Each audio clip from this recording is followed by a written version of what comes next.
I've been an Xbox guy since the Xbox 360. I enjoyed the PS3, and for the first half of its generation, loved the PS4. But through and through, I've primarily been an Xbox guy using the PlayStation for exclusives. That's not the case this generation. As much as I want to gravitate towards the Series X with its superior home theater support and technical one-ups, I always find myself enjoying the PS experience more on the 5. In your opinion, do you find yourself in the same situation? If so, beyond the game library on PS5, what about the platform itself do you find attracts you over the competition? Interesting question. And remember, not the games. Not talking about the games. See, this one's tough for me because that is the reason I primarily play on PlayStation, the games. I don't buy systems for features. That's stupid. I buy systems for games, you know? Xbox has no... Actually, I can't... I mean, Xbox has no games, but I could play Xbox on my PC, so I'm good there. But PlayStation, it's all about the games, you know? But so I can't really answer because I don't buy a console. Ooh, what features are in this console? I don't care. What games are on the console? That's what I care about, you know? So I know that's a cop-out answer, but that's mine. The games. Yeah, and we've gone at length how the PlayStation 5 UI is terrible. Yeah. It's really not good. Microsoft's, in comparison, like the Xbox Series X, it's pretty much like a rebranding, a slight rebranding of what they already had, but it's still way better than the fucking PS5s. It's still... Hey, Carlos, let me ask you something. Oh, why is it? No, to you, does it seem like the PlayStation UI is slicker but less useful, less intuitive? Yeah, it's all of the above. I mean, what do you think it looks like? Like, I think it looks better. Like, it looks like it should run better. It looks like it should be more impressive. And then you use it, and you're like, ooh. In a way. Yeah, there you go. Yeah, I agree with that. Microsoft form, not function.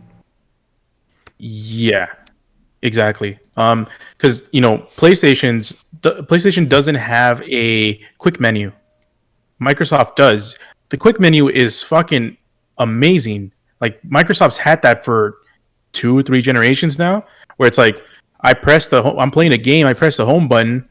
It doesn't take. I don't have to go to a separate screen. It's just snaps into it, and you can see your achievements, your friends list. It's what we had on the PS4. I was about to say, Carlos, we already had that feature. Yeah. You know, it's like Sony again. You know, I keep repeating this, but it bears repeating.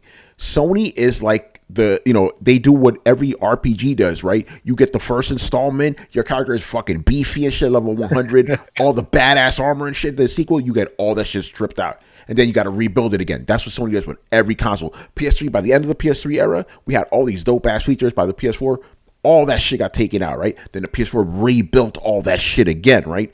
Then it was perfect, and then took it away from PS5, and now they're going to rebuild again. You rebuild of Evangelion, you know? But that overlay was part of the PS4 off the bat. And that's what a lot of people are like, oh, you took this from... Man, bring back the XMB, man. Let's go. Just bring it back. Just XMB, man. PS Vita, you know? PSP, I should say, you know? Like the PSN store being integrated into the menu is a good improvement. But, you know, like Tony said, they got rid of a whole bunch of other stuff, like folders, like the quick menu, like turning off your console in a quick and easy manner. Motherfucker. It's like I need 3 PhDs in astrophysics to learn how to turn the PlayStation 5 off. Like, it's serious, bro. Like every time I'm like, well, how do I do this shit again? You know, because the way you think you should turn it off, that's not the way you do it. Yeah, and I think it really depends. A lot of us are really, let's just be honest. A lot of us are fucking old. So like even the young ones are old. Younglings. Like me and Brian are the young ones, and we're already 30. Yeah, motherfuckers already got canes and shit, you know. Yeah, so it's like, you know, like we're already kind of molded into the gamer that we're gonna be for the rest of our lives. Molded. Carlos. God, I was waiting for that. You came to gaming. I was born here. I did not play online gaming until I was a man. So it's like, you know, You see, like we like for people that are still impressionable by video games, like they're the ones that are still part of this factory, and it's like PlayStation or Microsoft. Do features matter? Do games matter? Does brand loyalty matter? It's all those things they have to take into account, and I think those are the people that are more sort of part of the equation. For me, I stick to the games, and I stick to the tech because I buy everything. So yeah, that's pretty much how I am. Yo, Carlos, that's that new Tesla, man. It's good, man. You buy the tech, right? Yo, man, buy the tech. Oh man, yo. By the way, this is off topic, but it's still on it.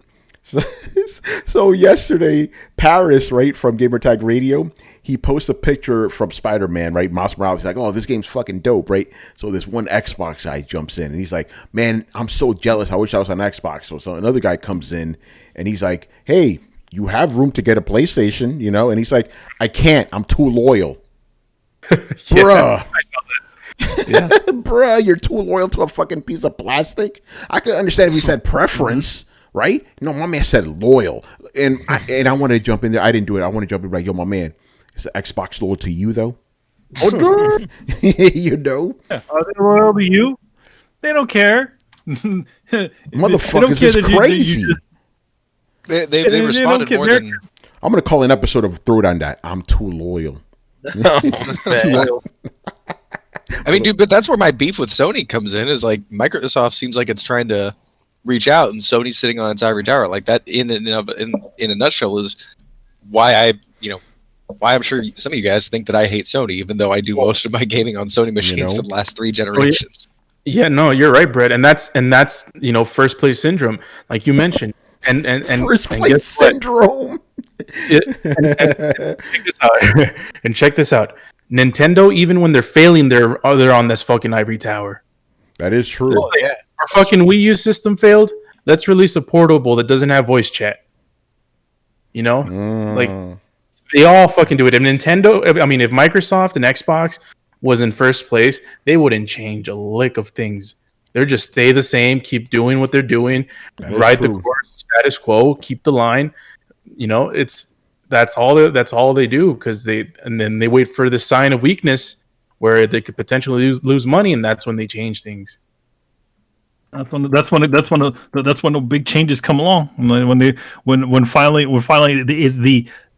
it gets so loud that people being so annoyed about it gets so bad that it starts to affect their bottom line. When they're what do they call it? Their investors go, hey, what about these things called loot boxes? That's when the shit hits the fan, and that's when changes happen. Yeah, see right here, I want to read this from Logic Wins. This is what I'm talking about right here, man. He goes, if Yakuza was still a PlayStation exclusive, I would have gotten a PS5. See, you're loyal to the games, man. That's what it's about. You go where the games go. That's how it should be, By the way, John, I know we didn't exactly answer your question, but that's a tricky one, because I think I'm speaking for the panel here, where we don't buy consoles for features. We buy consoles for games, Yeah. I mean, it just, for me, like I'm probably the only one that has mostly been strictly Sony stuff. But again, that can easily change. If Xbox offered something that offered something that I was purely interested in, then yeah, I would pick that one up. Yeah, and that would be my thing. And by change, you mean you have an Xbox? Because obviously, you're not going to throw your PlayStation away. You're no, I'm not going to throw the PlayStation away. You're not loyal to it. If anything, I would be owning both of them. That's how it should be. Brett, get in here, Tony. bro. I think you hit the nail on the head, though. Yeah. Like, do you think I bought my Xbox for the games? No, you bought the Xbox because you want to have it all, right? No, I bought the Xbox. Well, yes, but the Xbox was in the race because I like the not the specs of the machine. I like all the technical points of the machine. I like what it does. I like how it runs, and I think it has a lot of potential. Plus, I like Game Pass. Yeah, there you go. For me, it was one of those like I want access to Game Pass, and my old Xbox is pretty much dying. But there are people, myself included, who have bought for features, in the sense that like, oh well, it's like buying a car based off of the technical specs.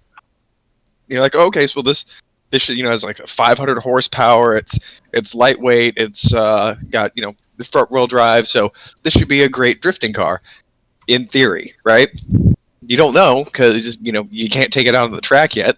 And in this metaphor, they're still making the tracks. They haven't released any tracks yet. So you're sitting there with a car and you're like, it should be able to do this as soon as I get a track to do it on. So, and I think a lot of other than loyalty, I think a lot of the reason the Xbox sold is because the specs of the machine.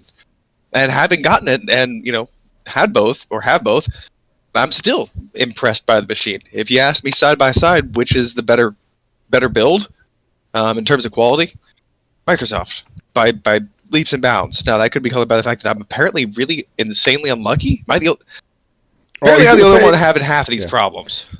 Yeah, you're the only one having all these PlayStation problems. But I do agree with you that the Xbox Series X is, and it's a personal thing, is aesthetically more pleasing than the PlayStation 5. I'm sorry, the PlayStation 5 looks fucking weird. And it's just cumbersome, It's like, Xbox is a box. That's what I need my systems to be, just a box, Yeah, but man, it runs better. Like, it turns on quicker, it's quieter.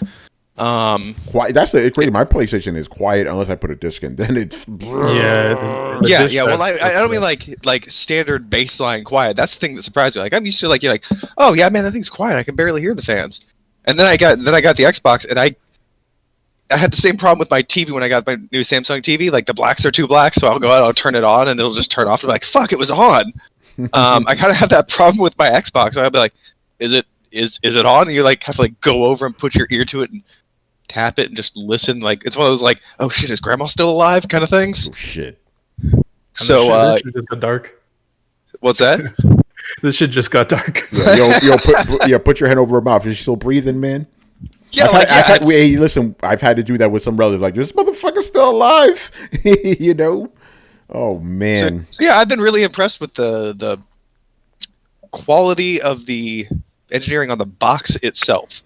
I have yet to be able to let it loose and see what it can do, though. And I think that's a fair reason to buy a console, especially if you find yourself wanting to go by specs but not wanting to own a PC. When I say that out loud, that's probably very few people. Oh, Brett, I think John Christ has you beat, man, as far as PlayStation 5 problems. Oh, shit. He said really? he said, had to send my PS5 in for repairs. The console was smoking. Oh, shit. Oh, wow. Or smoking or smoked. Because if it bricked, that's bad, too. Brett's still working at least. Yeah, I want to know if it caught fire, man. Yeah, caught if I smoke, by the way, because I'm very concerned right now. Like, did it die or did actual smoke come out of it? Oh, he says just sucks smelling that fine silicone smell. I'm guessing the capacitor blew up or something. So the board burned out. Yeah, he says I heard a pop, smell the smoke, saw the puff. Oh shit! Oh, that's definitely a capacitor. Yeah, that shit. Damn. Yeah, I've seen a PC do that. Yeah. All right, Brett. He has you beat. TV do that. He has you beat. Brett, your Shelly still works. Fuck. Sorry about that, man. Oh, by the way, I want to read one quick comment from him, and then we'll move on, since he is the one that asked this question. He goes, I often feel, remember, he's traditionally an Xbox guy saying this stuff, He goes, I totally get you guys' answers. I was just curious what other games drives your primary platforms. Like I said, trophies are cathartic for me, and share play is awesome. I often feel like Sony does stuff to make me want to use their box more, like the news when you pop up the front and center, and the jingles and the trophies. So little things. Again, those little things are cool, but that's not why I buy a system, man. I never. I don't really care about that shit. It's usually a game console first, and everything else comes second. Hey, it plays Netflix too. Okay, sure. Yeah, it's like, oh, the jingle's nice, the UI's nice, like that stuff's cool, but yeah, it's all about games, man. It's all about games. If for example, if everything was equal and the Xbox had voice chat and the PlayStation didn't have voice chat, I would choose the Xbox. Oh, yeah, well, yeah, for real, because that's necessary. How are we gonna play Monster Hunter, man? Yeah. Well, that's why we're not playing Rise. We're like, fuck that shit. Yeah. Also, it's a subpar game.